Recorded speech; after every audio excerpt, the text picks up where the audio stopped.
Hey Bags, it's Jade today giving you the lowdown on the Q&A session that just happened with Grounded 2 on the Obsidian channels on YouTube and Twitch. We obviously got the release dates for the Axel update when it's coming to PTB as well as when it's coming for everyone.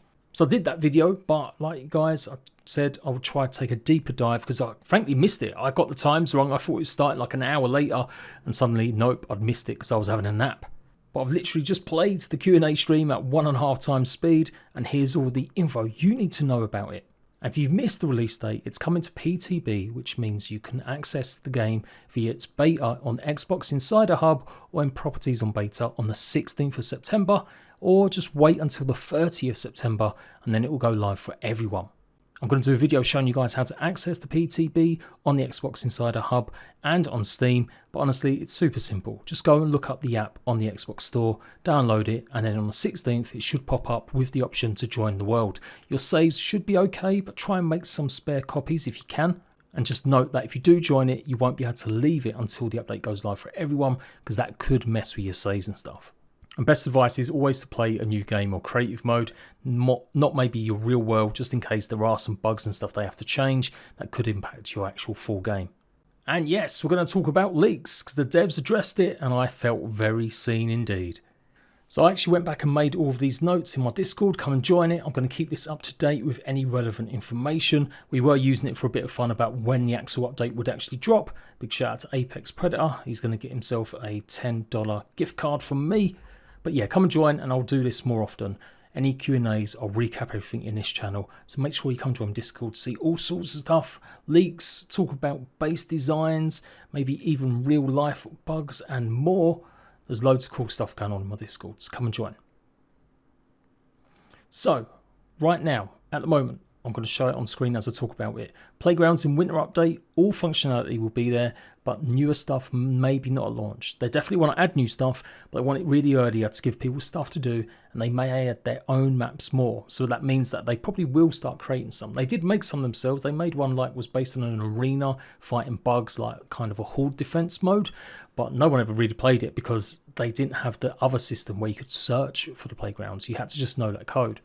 So yeah, the Winter Update will add playgrounds, but if we're expecting a whole bunch of new stuff, probably not likely just yet. My biggest thing I want to see added is playing as a bug. I've actually found some stuff due to Jace, one of the Data Peep squad, who showed that there was some controls where you can control a bunch of buggies. Now I'm pretty sure it's meant to be used to show how they would react to stuff in terms of combat and moving around. But I do kind of like the idea. Imagine if you could make a playgrounds map where you could literally control a buggy and it would be buggy centric. You could have buggy races, buggy battles. That sounds really cool to me. You've seen a little clip that I recorded earlier on today of it. And yeah, if this gets fleshed out or something like that, that'd be amazing. But yeah, at the stage of Winter Update, when it arrives, playgrounds will probably be just what you know from the first one.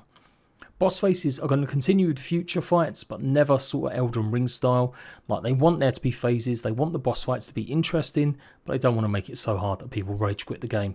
Axel boss fights phase is terrifying. That was kind of the first preview, that one of them is at least, as you would imagine, maybe fighting a big, huge tarantula. Mage trinkets need to be worked on, and they know about it, but might not be trinkets. Also looking at Ranger 2 to boost it. You would have noticed there's like no love for either of them classes in terms of trinkets. Like, you've only got really the fletching one, and it's kind of weak, and the other one, the nifty needle and stuff, and for mages is like nothing. I don't know why they don't make some of at least the nifty needle and the actual fletching something you can use for mage builds, because they sound like they could be pretty good for that too. But anyway, they know about it. It may not result in actually a new trinket for mages. They may find other ways to implement and just boost magic. But yeah, it's something they're working on. They know people want blocking with bows. It's something they're working on. But we're going to cover that in a little while. Axel isn't a story boss and not side boss. Yeah, a bit of a weird answer. They effectively said it's kind of a park boss. You don't have to do it to carry on progressing through the game, and there's not maybe part of it tied into the main story, but there is a story that follows it, like where did the tarantula come from, like whose is it, them kind of things you may find in notes and stuff littered around, or little, you know, environmental Easter eggs. But they do want you to prepare. You're going to have to collect the recipe and obviously make the bait for it, and so it is going to take a bit of time to get ready for the Axel boss fight. New skins are probably incoming, but they talk about the armors being kind of the customization. They definitely want to do more skins, but it's low on their priority list right now. They didn't state whether or not it would definitely come for free or whether it would just be added to the Founders Pack. I'm telling you, I'm begging you, devs, do not add any more to the Founders Pack if you're not going to add any more for free. There needs to be something. But they were talking about how hard it is because they want people to use their armors, right? And they want to feel badass wearing armor. But they do recognize that there's lots of ideas for skins. So yeah, they said more will be added over time. But like I've put here, it definitely needs to be free, not just added to the Founders Pack. Custom graphics settings are coming. They're adding about 12 or 14 different tweaks on PC, and a lot of them changes, hopefully improvements, will be able to be kind of downsized for Xboxes, which obviously don't have as many options as normally on PC. They recognise performance hasn't been good enough, especially on PC, and that's something they're working on, and Xbox as well. And yeah, they're definitely looking into it. So new graphics settings to hopefully make things a bit easier and better if you are having issues on lower or mid performance machines at the moment. No xCloud PTB. If you're playing just via the cloud, you won't be able to access the PTP early update. You'll have to wait until it goes live for everyone on the 30th of September. No Tier 4-5 gear anytime soon. They're going to be filling out Tier 3 in the winter update. And yeah, it's likely we won't see 4 or 5 for a good while yet. Axes are going to return. They were kind of a little bit quiet about how, what, but they appreciate people like them. Obviously, we have got some hammers, but they may alluded that we might get a chance to get more sort of one-handed hammers. Now, the pinch whacker is kind of the relevant, right? And we've got obviously the cockroach hammer as well. So I think there probably will be more that maybe fit or look similar to previous things like hammers and axes. But I'm kind of hoping they just add like a two-handed axe, or they carry on adding, dual wielding weapons and maybe have dual wielding axes. That would be pretty cool. Why so many scorpions was asked. To get them in front of players as they were new. They want to redo early parts of Park with more bug diversity. So yeah, basically they hadn't worked on all the bugs they want to add. They're going to redo early parts of the park as they progress through the game or towards 1.0, so adding more diversity to the bugs. But since it was new feature, you really want to sell that you're making Grounded 2 something a bit different from Grounded 1. They decided to just go a little bit more ham with the scorpions. They're only meant to roam a little bit more at night time though, like where you find them, the larger ones. So that's a top tip. Don't explore at night if you don't want to come across more scorpions. No dual wielding blocks might make changes to bows blocking. So why did I write this? Well, apparently during early stages of the game when they were testing it, for months they didn't have any blocking with dual wielding weapons. I think people would have been crying their eyes out if it hadn't been added. But it's still interesting to see how they changed based on the feedback that they realised it just wasn't fun. So they might make some changes to bows blocking, but it's not 100% confirmed or guaranteed. My answer is, and I've been saying it for ages, give us a mini crossbow. Give us a mini little firing mechanism, a blowgun gun or something like that, where we can then hold a shield in one hand and go ahead and use a mini crossbow to help blocking. I don't really want to see blows being able to block. I know you can block them, they're big pieces of wood and all that business, but for me, I think it makes the class a bit more special, that you've got to think about it a little bit more, getting set up to attack enemies, and you can always just switch to daggers and other weapons as well. I like the idea though, for sure, being able to block with one hand and use something like a mini crossbow. I think that's got a dual purpose that kind of pleases some people if they want to carry on blocking. Scabbies have not been confirmed. They've said probably not, or it seemed like they were alluding that they're not going to return in the way that we had them from Grounded 1, but they do plan on more customization for the skins and the colours for the Power Gauntlet, and by default, I'm guessing, obviously the Omnant tool as well, perhaps. So yeah, I really do hope they get this sooner. There's something about just being able to have your own colours is really important. So I've been saying it, we should just have bug parts. Like, they've already got the system in there, and they did say that. Like, if you see something in the game, it probably is breadcrumbs leading to more of that coming. So go and ahead, and if you want to have your Scabby red and black, then you can need ladybug parts, and you put them in there, and it will change your UI to that colour. That's the kind of thing I imagine will happen, since it's already kind of that way at the moment, although it doesn't affect the UI at the moment, but hopefully that changes. Leaks suck, but don't spoil really big stuff. That was my own little note. We're going to talk about that at the end because I think it's important to address. Cockroaches were gross but interesting because some people have been complaining about why they got added, but the devs kind of loved them. Dedicated fast travel looks like it will be happening, but they've obviously limited it to only one point to another now just to see how it goes with the tubes, but they're thinking about expanding to make it more useful. Buggies were meant to be the fast travel, but the map is getting so big, they know zip lines are coming, so they feel like that combination of zip lines, some tubes maybe, and expanding fast travel and buggies should alleviate people complaining that the map's too large. Mod support not confirmed but not ruled out by Playgrounds is the attempt to help with that, and I know PC players are going to go no, mods are 10 times better, and you're probably right, but at the end of the day they haven't found a way, and it doesn't look like they're gonna, to get mods on Xbox where about 80% of people play grounded. That's just a fact. So why have that as that dedicated time yet? Maybe they will get time to address it towards the end, but I reckon from the noises they were making, they don't mind mods being added and used, and people can do that fine, but it's not something that's high on their priority list right now. And hopefully if they can nail Playgrounds right, then that will at least give a lot of people the freedom they want to carry on making and adjusting all sorts of different game modes and stuff for grounded. Weather. They spoke a lot, which I've been saying. You think you want weather, but it ends up basically not being that fun.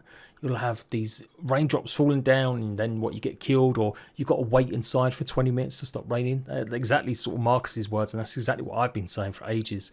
For sure though, they do like the idea of having some sort of kind of weather implementation. Maybe not big weather, but some ways to give kind of the same effects.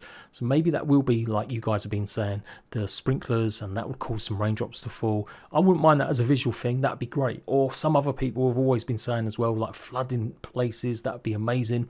Imagine if we change a landscape by flooding it, by turning on sprinklers, and it rains for a few days and stuff like that. Obviously we have still got weather effects in like the ice cream cart, you've got the cold, you've got the sizzle effect of being in the desert, in the fireplace, and potentially in the sandbox in the future. But for other weathers, yeah, I don't appreciate maybe definitely like the sky changing a bit more for sure, being really overcast for like a whole day, or really sunny for a whole day. That definitely is something I'd love them to see. But yeah, they've got to work on the implementation right, make sure it's fun and just not something that people hate in the first place, or you know, they need to get right first if they were to add something like that. They're not going to be fighting crows, or we're not going to be, or Colossi just yet. The Axel is kind of the first attempt at fighting larger creatures and basically seeing how they pan out. Pets are coming back, but they're going to change how we get them potentially, and they are thinking, due to Eric's great idea, the actual conversation, to add some bug seats for them. So you'll be able to have your buggy and your little pet sitting on your saddle as you travel around the yard. So that's almost confirmed that we'll be able to have pets and a buggy at the same time. Building pieces improvements, they know that people want to see rotational stuff. They said that they didn't really maybe cater enough to grounded one builders, so they're thinking about and always working out how to add more quality life stuff, also more sets and processing stuff as well. So maybe not full automation, but certainly stuff to make the game just a little bit more interesting in terms of building and base setup and stuff. No biomes or anything big in Axel update other than the Mantis armor, but there will be obviously big build improvements with this new build interface they've got going on. Backpack updates. They are thinking about increasing inventory size, or being able to upgrade your backpack in some way, shape or form. It might not necessarily just be chucking on 10 slots, but I kind of got the idea they might look at like how you can fit different pieces in your backpack. So maybe we'll be able to create like bundles of planks or bundles of stuff that will, you know, normally you have to carry with a buggy, but you will be able to maybe put them together to put them in your backpack. I don't know, something along them lines, but it's definitely something they're looking at, to have some sort of upgrade system for backpacks, or just being able to increase your inventory somehow. More environment changes featuring like coming back like the haze. Yeah, that's a given. Not the haze itself, but definitely there's going to be some stuff that we can do. Maybe it will be like flooding a certain zone that could cause everlasting changes on the map. Mysterious armor will be obtainable. That seemed pretty hyped. I'm going to show you guys what them armors look like in another video, as there seems to be multiple different sets. Whether or not we'll get access to all of them, I don't know, but definitely we are going to get access to at least one of them from the Mysterious Stranger eventually. Don't expect it anytime soon. It probably will be close to 1.0. No cats. They were asked, like, is there anything you can't add? Like, you really don't think it's ever going to be added. And they were talking about, like, gigantic creatures, like dogs, cats and stuff. But they did say, you know, Grounded 1 devs never really thought about adding a tarantula because it was just way too out of comprehension for the game then. But yeah, don't expect anything massive like that. Restrooms, obviously they're listed on the map, but there's been confusion about whether or not they're restrooms, a maintenance yard, a visitors centre. So I think that's definitely in flux, even though it says it on the Brook Hollow pamphlets as you walk around the map. They may not actually add the restrooms as somewhere explorable. And if you notice from the Outbound videos I've done, there's actually an electrical junction box outside. That seems to be a big focus. There's some stuff in the files that suggest that's actually going to be something we'll be exploring. They kind of want to make things interesting. Same thing goes for the bridge. They still haven't actually decided whether or not we're going to be utilising the bridge or whether or not it'll be out of bounds. I think it should be there, even if nothing is happening on it. I still think it's a good way to get from A to B, but I guess progression-wise, it may be a case of us having to go around the pond rather than going over the bridge to the explosion area, which you might see. So that's why they're still up in the air about whether or not it's going to be something. And they want it to be fun. They don't want it to be boring. They spoke about the shed, how it ended up just being a big space and nothing really interesting going on. So yeah, maybe they could have a boss fight on the bridge. I mean, that's the obvious answer. Maybe have a troll-style enemy, I don't know, living on the bridge. Something crazy, a robot enemy made by an Ominent, a huge one. Yeah, that's what they're going to do. They may think about like adding trellises underneath the bridge. So in fact, you don't explore just by running over it, but instead you'll go underneath it somewhat. So that could be kind of cool. Like a lot of New York bridges and stuff like that are interesting. And that was pretty much it. Hopefully that's give you a sense of what to expect in the future. And yeah, there was some actually really good questions here and stuff.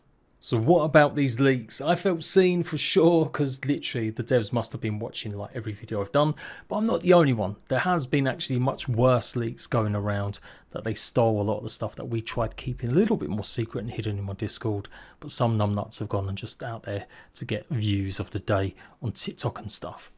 And I absolutely agree with the devs in what they say about leaks. I'm going to play the stuff from Marcus, what he says here. Do leaks affect the devs? Curious on how you guys react to leaked stuff found in the files. Thanks, Doodle Brosio, for that one as well. That great question. It always kind of does stink when like stuff gets out and surprises are ruined. And an example that I'd give, and I'd ask kind of like all of you all, is when we were able to keep the secret of Grounded 2 and then finally surprise announce it in June and then deliver it to everyone in July. It was so fun. Like, and we were so stressed the whole time of like, oh, if this can be a secret, we don't want it to get ruined. And every day we thought hours, like literally up to hours before the announcement, we were like, it's gonna go out there. Like, it's impossible to keep a secret. But then it didn't. And then I feel like, me personally, just as a fan of lots of things, seeing that, like, and being sincerely surprised and not knowing about something, like, you don't get that very much. There's so much news out there. There's so much information. You don't get it very much. And so I kind of find them really special, and it does feel really special when we kind of like make those plans and want to surprise people. At the same time, like, I also think it's kind of funny when you all data mine and find things and we're like, oops, should have hit that for a little bit. And it just shows that you all like kind of are passionate and really interested in kind of seeing what's going on and seeing what's coming next, and it can kind of stir like speculations or questions or whatever else it is. So, you know, it's always a little bit of a mixed bag. I'll say in general, it does kind of stink if it's something we like really want to keep secret, and we really are trying to like make a surprise for everyone to like keep that a secret. Part of that, though, just like from an accountability perspective, is on us to make sure we are really strict, because we know you're going to search because you're interested in like keeping those things a secret when we can. But I would say it's kind of like a mixed bag. When it's something that's really important, it does. Like if Grounded 2 would have been spoiled, I think we all would have been pretty bummed that we didn't get to kind of deliver the surprise. And I honestly, like, for what it's worth, like, if you were excited about Grounded, I think you would have been a little bummed that you didn't get to feel that surprise. So that's how I'd kind of respond to that. I don't know, Chris, if you have anything else to add to. I don't think I have anything to add to that. I think it's like when a leak goes out, the first thing is like, oh man, what did we screw up? Like, what did we do here? Okay, and then like because we actually took precautions for most of the stuff that was leaked to, of course, not be leaked and not be data mined. Like it's not actually supposed to be in the build. That was on us, And so, and we actually like purposefully data mine our own games to try to make sure that that stuff's not there. And we just, I think we just didn't do that test close enough to launch, and so that's why some stuff got out there. But yeah, it's just like, oh man, we screwed up. All right. But then there's this sort of interesting point where it's like, well, what do they think about it? Yeah, exactly. What do they like that? It's This is like the prototype of the prototype. So what are you guys thinking? Because there's no guarantee any of that stuff maybe shows up in the game ever, right? But I think that's it's the kind other of piece. the early access for us. That's the other piece, going back to what we said earlier about just not wanting to share stuff too early. Sometimes, if you data mine something, we're like, crap, we're not gonna put that in, but people are super excited about it, and then we're like, oh no, how do we actually make that work? So all the time, Marco, cut the mics. the troll in me all the time. I want to put stuff in the game just to mess with y'all too, because you guys want to keep data mining. It's like, okay, you want to keep going? We're gonna play this game. We're gonna throw some random junk in there. But then I think that gets us in trouble. People are like, oh, what if they end up liking the troll, and then I trolled myself. right. And I tell Jesse to do it. I was like, just not even just a file that says "I see you looking," or something like that. Yeah, something like that. What if we put a troll Figure that in? out. And Like so actual- an An actual troll. Then everyone will know. Like with the hair. Yeah. Yeah. Just sits there. Yeah. And there you go. You found Well, it. for copyright infringement issues, we had to call it something else. But Sorry. I will say on my side, it does affect me because I do want to work with these creators, but the files are out there and it's our fault. But they're also covering it, so it makes me hard to want to work with creators who post leaked content. But at the same time, it's like, what do we do? It's like that's what I said. I think one big piece of it is got to be on us to make sure if we really, really, really don't want something out there, we do our best to try to keep it a secret. It's no hard. To me, I mean, I don't know. Maybe other people feel differently. To me, it's no hard feelings because it's just a sign that you're interested and you want to play the game. So there's I can't be passion, there's care. mad that there's passion, that you're so interested you want to data mine. I'm not going to be super mad about that. I think though, if there's one of the things that warmed my heart in Grounded 1 was when we were heading towards 1.0, there was a little bit of a mistake on what got put out early, and I thought it was pretty incredible how, because that was so sincere of oh, we don't want to ruin the whole story for Grounded, we don't want to ruin all the content for 1.0, I saw the community go, don't look at it. And I thought that was really special of a moment, and I think that shows the how special you all are in the community of I think there's a time and place where folks will know, and it'll kind of be signaled out there of hey, that's kind of a big deal, please don't look at that thing. And as long as we have that balance, we'll I think it'll be fine. No, yeah, we're so grateful that we were able to reach out to those creators and hey, can you guys please don't show this? And they're like, yeah, sure, you got it. And so, that's rare. That's that's super rare. So I appreciate that too. So it's not. So I've left quite a lot there to play, and yes, you can clearly see in the perfect world they wouldn't have any leaks at all because they want stuff to be a huge surprise. But they do, or can, have a purpose. It is all just about the levels. And honestly, that's what I've been trying to do, guys. If you've been in my Discord, if you've been seeing me speak to the data miners, you guys know that there's so much more I could be leaking. I could be showing so much that may come in the future. I could be stressing it's definitely coming and yep, this is absolutely coming in this update. But I'm not. I'm showing stuff that's in development. I'm trying to explain how development works, how stuff gets cancelled, how stuff we've seen might not actually ever get implemented, how stuff changes and evolves, and something that might look a bit rubbish because it's based on a model or a reskin might get ramped up for the full release so people don't complain. End of the day, leaks do get me views, and that's why I do them, obviously, but I've always been interested in this kind of stuff. I've done it for every game I've ever covered, including Ark, Conan Exiles, and more. At the moment, though, it does feel like there's more of that content because we have kind of just run out of a lot of the stuff to do in Grounded 2 at the moment. Like I said, I've got ideas about doing ultimate guides, but I still feel like there's going to be so many changes to Grounded. It's not really worth my investment in making an ultimate guide, spending 2 days on it, if the next update is going to be out of date. And if it means I don't get invited back to LA by Grounded in the future, well, so be it. I think my conscience is pretty clear. I'm not going to ever reveal 1.0 content if I can help it. I'm only really ever going to talk about stuff that's already on the roadmap, or it's already been kind of leaked by the devs themselves. like the Fire Ant armor being shown off in the Xbox Microsoft store before the ground came out. And I'm going to try and stick to that. For sure, I've already shown a look at other stuff that might be coming in the winter update, but so much of that is speculation. And it's true, when Eric's talking or they're talking about actual creators not showing 1.0 stuff, well, that was me. I was one of them, because I did have access to a bunch of stuff that I sat on for ages and ages, and obviously until after 1.0, and then only spoke about it. One of Obsidian reached out and said, hey, look, we made this mistake. Can you not actually really show this off or talk about it? Because it is either cut content that won't come and it's going to build up false hype, or it is actual stuff that we don't want leaked out there. And I said yes, immediately. We've got a long road ahead of us. Grounded 2 is getting big updates, but they are going to be further apart. I think the community are going to need more. Not necessarily have to be leaks, but they're going to need some more kind of look into what's coming rather than just Q&As.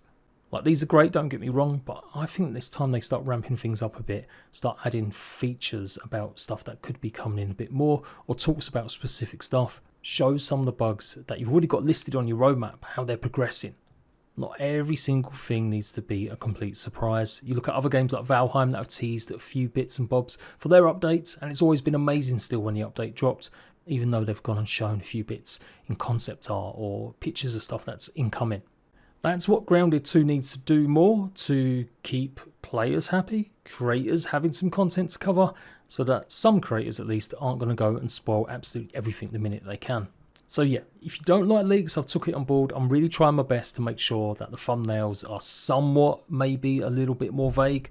But as said, if the stuff that's already public domain, if it's been spoken about by devs or we know about it, then I'm not necessarily going to work as hard to hide some of that stuff. And the benefits are that the devs do get a glimpse into what we like and what we don't like with some of them. It's not an excuse, or it gives me immunity for sure. But yeah, that's where I'm at with it. You guys give me your opinion. Hopefully the Q&A stuff was good enough anyway for a good recap. And I'll see you right back. Some more Grounded 2 news and of course covering the Axel update massively when it goes live. I'm even cancelling my holiday I had planned for a few days away since the update's coming out a little bit earlier than I expected. So until next time, laters.